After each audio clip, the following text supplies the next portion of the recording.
Hello and welcome back to System Crash, where much like our favourite video game developers, we're constantly crushing characterization. Just ask the codger. Oh, I fucking hate anime games! I fucking hate anime fans!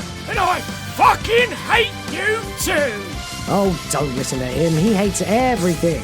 Which conveniently ties into today's episode, which is all about that most awful yet intoxicatingly addictive emotion, hate. More to the point, some characters in video games are, either accidentally or by design, absolute magnets for such hate. Whether wasting your time, killing someone you love, trolling the player, or pushing a pointless political agenda, these total bastards should be on some kind of annoying character register before they stress out anyone else. Tell you what, I'll start.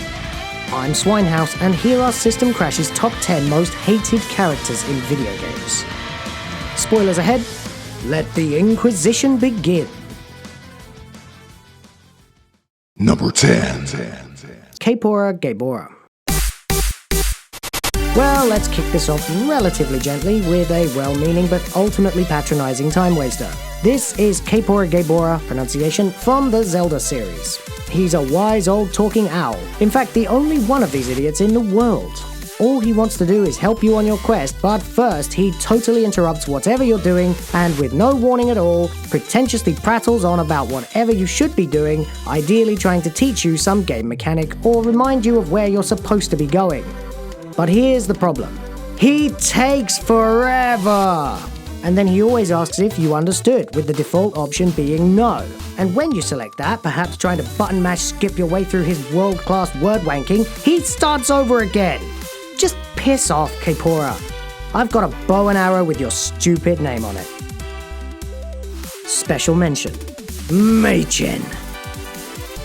And so it was that at the time of recording, Swinehouse was contacted by Legic to remind him of a character they both absolutely fucking despise. A man whose amazing ability to recount history is matched only by his equally amazing ability to take years of your life to choke out a goddamn sentence. Maycen.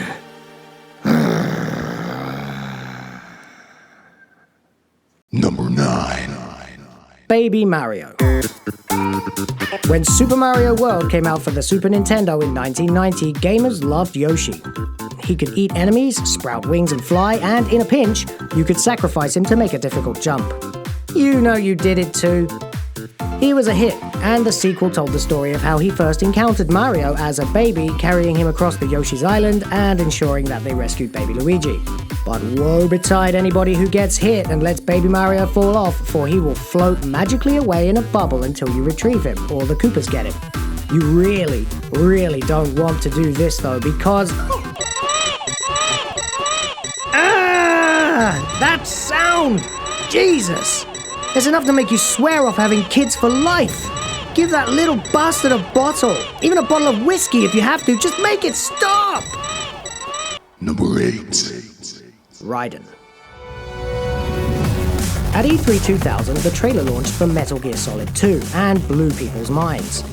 Gamers couldn't wait to take up as ultra badass Solid Snake once again, sneaking their way through an epic continuation of the story as the grizzled, obtuse, but nonetheless charismatic and endearing Special Forces master.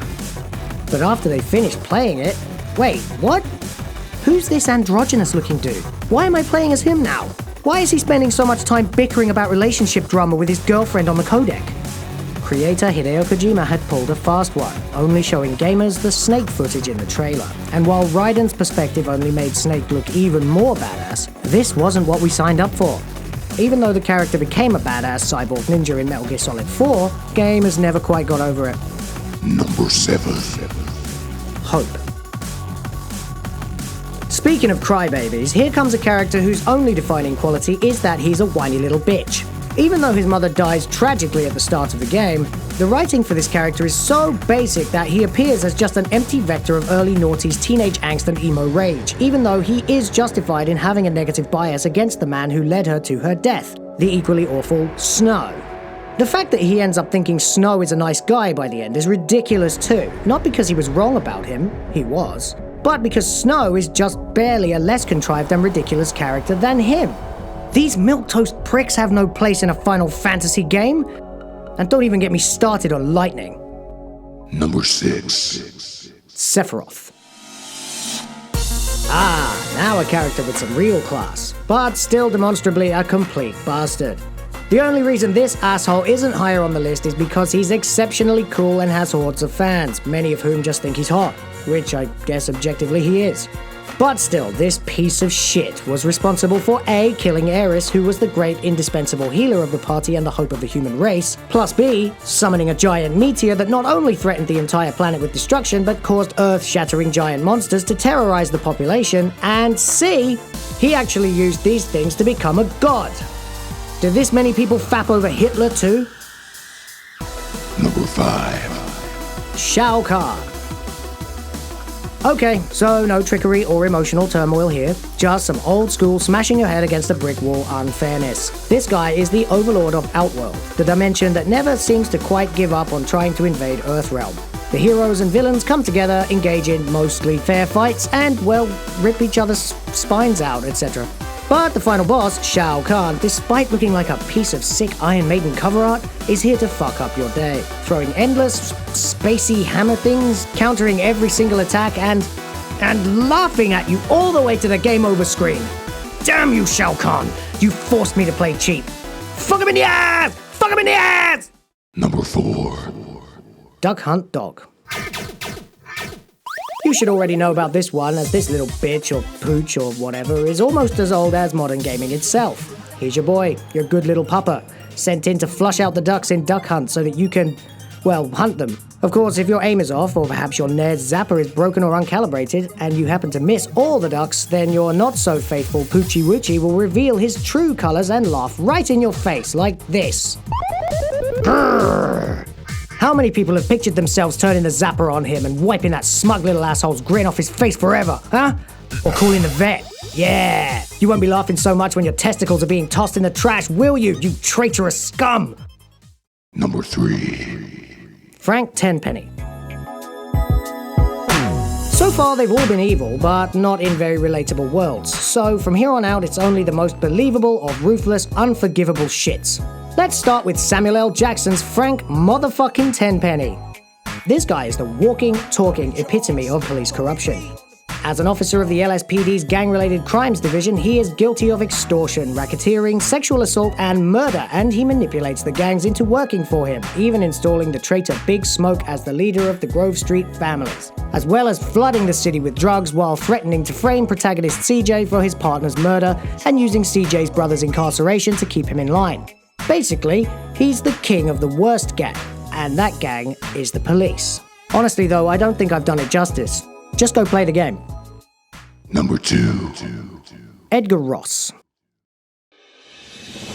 It's actually hard to decide whether Ross is worse than Tenpenny or not, but I'll go ahead and say yes because he, at least mostly, wins. Ross is a representative of the fledgling US government, such as it was in 1911. As such, this manipulative sociopathic son of a bitch takes the player character John Marston's family and strong-arms him into wasting his old gang members. But the truly sinister part is at the end, when Marston, having done his good work, is reunited with his family. Ross will not allow a single member of the Vanderbilt gang to live and sends his men to finish the job. There's no escape for Marston, and we know it. The only silver lining that keeps this from the number 1 spot is that after the credits, you can play as Marston's son, where you are free to track Ross down and get your satisfying vengeance. Number 1. Abby. Of course, vengeance isn't always satisfying, is it? So far, we've had poorly written whiny bitches, unkillable adversaries, bait-and-switch protagonists, merciless killers of our favorite characters, and big old time wasters.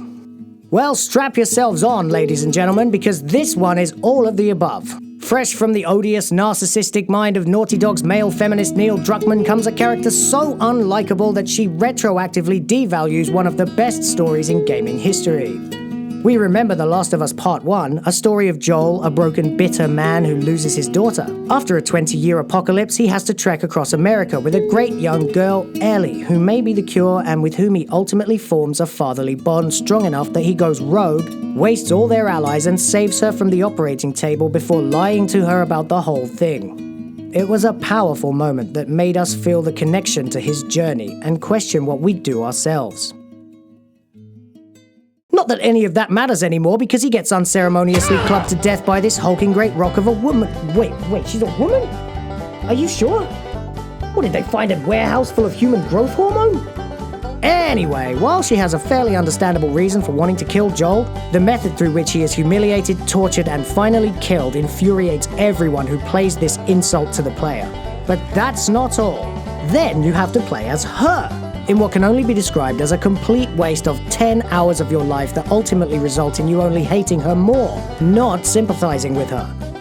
She wasn't shown as a playable character in the trailers either. In fact, they planted an aged-up Joel model in key scenes to make it look like he would be in the game a lot more than he was. Oh, and there was a review embargo that prevented journos from mentioning her actions at all.